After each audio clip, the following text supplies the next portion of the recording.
नहमदुहु व नुसल्ली अला रसूलिहिल करीम। अज़ीज़ानी मोहतरम, मैं Mohammad Aslam Dudi, chairman Liberal Party Pakistan, आपसे मुखातिब हूँ और आप देख रहे हैं Liberal Party Pakistan YouTube channel. अज़ीज़ानी मोहतरम, आपको पता है कि इस चैनल के तवस्सुत से आपके सामने लिबरल पार्टी पाकिस्तान का मंशूर बयान किया जाता है और मैं इसी मकसद के लिए वक्तन फ़वक्तन आपके सामने अपने ख़यालात का इजहार करता रहता हूँ। अज़ीज़ान मोहतरम, आज दुनिया जिस किस्म के हालात से गुज़र रही है वो इंतहाई गंभीर हालात हैं। मैं चाहता हूँ कि आपको इस हवाला से कुछ ब्रीफ़ किया जाए, जबकि मैं आपके सामने अपनी किताब जदलियाती लिबरलिज़म और सीरतुन नबी सल्लल्लाहु अलैहि व आलिहि वसल्लम के हवाला से अपने एपिसोड जो है वो बयान करता चला आ रहा हूँ। तो अज़ीज़ान मोहतरम, दुनिया आज तीसरी आलमी जंग की तरफ बढ़ रही है, बल्कि तेज़ी से बढ़ रही है। दुनिया की इस्तेमारी ताकतें, उनकी ये कोशिश रही हमेशा से कि वो अपना इस्तेमारी तसल्लुत पूरी दुनिया पर कायम कर लें और दुनिया के तमाम अफराद को, तमाम लोगों को, तमाम ममालिक को अपने इस्तेमारी पंजों में जकड़ लें। ख़ास तौर पर ऐसी इस्तेमारी ताकतों में जो सबसे बड़ी ताकत है वो है अमेरिका। तो अमरीकी इस्तेमार की हमेशा से ये ख्वाहिश रही है, हमेशा से ये उसकी कोशिश और उसकी रविश रही है कि पूरी दुनिया को, दुनिया के तमाम ममालिक को अपनी इस्तेमारी पंजों में जकड़ ले और उन पर कब्ज़ा कर ले। आज भी उसकी यही ख्वाहिश और कोशिश है और उसकी ये कोशिश और ख्वाहिश अल्लाह तबारक व तआला के फजल व करम से आज दम तोड़ती हुई नज़र आ रही है। अमेरिका की इस्तेमारी ताकत ने रशिया का एक पड़ोसी मुल्क है यूक्रेन, उस पर कब्ज़ा करने की कोशिश की, इस ख्वाहिश का इजहार किया और फिर अपने जतन जो थे वो उसने तेज़ कर दिए। इब्तदाई सतह पर अमेरिका ने ये कोशिश की कि यूक्रेन को नेटो ममालिक में शामिल कर लिया जाए, क्योंकि नेटो में तकरीबन सारे के सारे वही ममालिक शामिल है जो अमेरिका के ज़ेर नगी हैं, यूरोपियन ममालिक हैं, ख़ास तौर पर बरतानिया, फ़्रांस, इटली वगैरह वगैरह, नीदरलैंड, न्यूजीलैंड, अपने नीदरलैंड और इसी तरह डेनमार्क, स्वीडन, नॉर्वे वगैरह वगैरह जो है स्कैंडिनेविया के ममालिक। तो इन ममालिक में अगर यूक्रेन शामिल हो जाता है तो गोया कि वो नेटो की फहरिस्त में शामिल हो जाएगा और अमेरिका का वो ज़ेर नगी हो जाएगा। अक्सर व बेशतर ममालिक जो हैं यूरोप के, वो सब के सब ईसाई हैं। जी हाँ, अमेरिका भी एक क्रिश्चियन मुल्क है। तो अमेरिका की ये ख्वाहिश और कोशिश है कि यूक्रेन को नेटो मालिक में शामिल कर लिया जाए और फिर आहिस्ता आहिस्ता उसे मुकम्मल तौर पर रूस की दस्तरस से निकाल लिया जाए। हमने पहले भी देखा है और मतलब हमें इस बात का पता है, हमें इस बात का अंदाज़ा है कि फर्स्ट वर्ल्ड वॉर, जो पहली आलमी जंग थी, वो किसने शुरू की, कैसे शुरू हुई और क्या उसका अंजाम हुआ।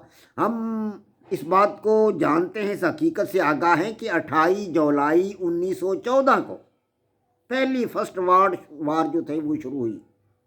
अमेरिका भी इसके अंदर शामिल था, जी हाँ, और 11 सितंबर 1918 को ये जंग ख़त्म हुई। 4 साल तक मुसलसल ये जंग चलती रही और नतीजा क्या निकला, जबकि इसमें दुनिया के बड़े बड़े ममालिक शामिल थे। जी हाँ, जर्मनी, ऑस्ट्रिया, हंगरी और तुर्की ये एक तरफ थे और उसके मध्य मुकाबल फ्रांस था, बरतानिया था, रूस था, इटली, जापान और आखिर में अमेरिका भी इसमें आकर शामिल हुआ।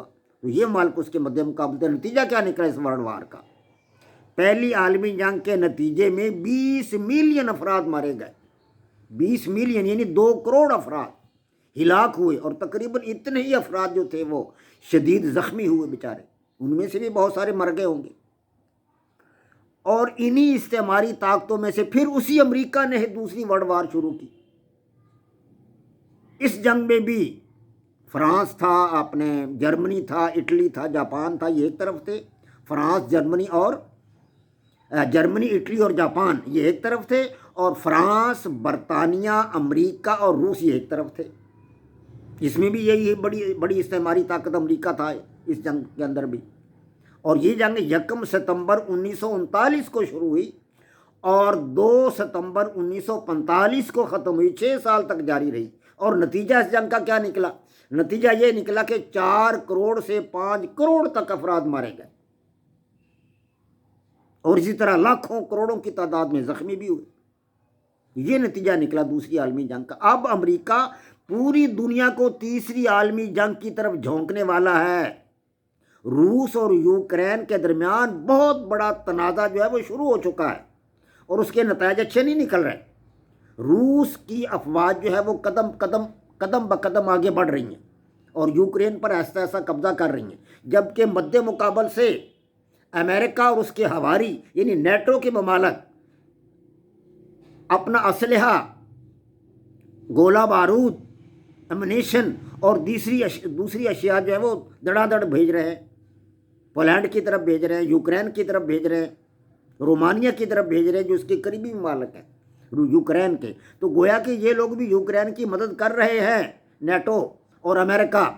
اگر یہ صورتحال جاری رہی تو رشیا کو انتہائی قدم اٹھانا پڑے گا. جی ہاں، سوال ہی نہیں پیدا ہوتا کہ رشیا جو ہے وہ آرام سے بیٹھ جائے. اگر یہ ممالک باز نہ آئے، نیٹو ممالک باز نہ آئے، استعماری طاقت امریکہ باز نہ آیا تو روس کو انتہائی قدم اٹھانا پڑے گا اور اس کا نتیجہ ایک تیسری عالمی جنگ کی صورت میں نکلے گا. جی ہاں، یورپ، امریکہ اور نیٹو کے ممالک کسی کوشش میں ہیں کہ کسی نہ کسی طرح یوکرین کو نیٹو میں شامل کر لیا جائے. اور اس کے نتیجہ میں میرے عزیز دوستوں، بھائیوں، ساتھیوں، تیسری عالمی جنگ کے امکانات بڑھ رہے ہیں اور دنیا تیسری عالمی جنگ کی طرف تیزی سے بڑھ رہی ہے.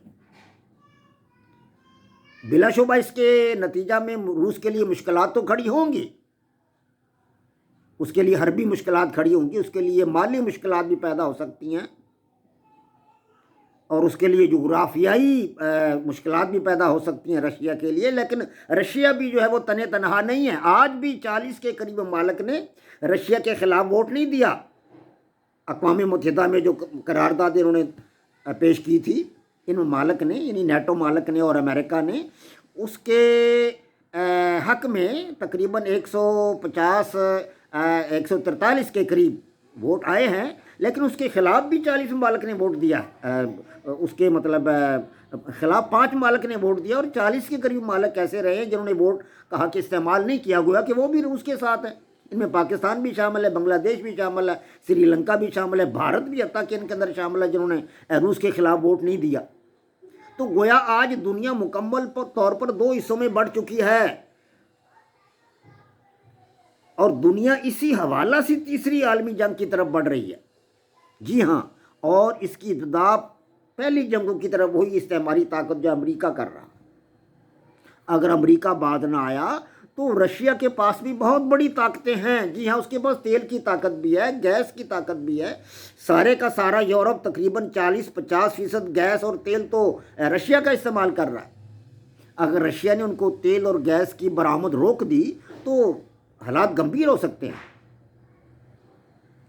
تو عزیزان محترم، میں آپ کو اس حوالہ سے آگاہی دینا چاہتا تھا تاکہ آپ کو پتہ چلے کہ دنیا آج کس قسم کے حالات سے گزر رہی ہے. تو یہ وہی استعماری طاقت امریکہ جو ہے آج پھر دنیا کو ایک تیسری عالمی جنگ کی طرف لے جا رہا ہے اور اسے تیسری عالمی جنگ میں جھونک رہا ہے. اللہ تبارک و تعالیٰ ان کو نصیحت دے، سبق دے. وما علینا الا البلاغ. پاک فوج زندہ باد، پاکستان پائندہ باد.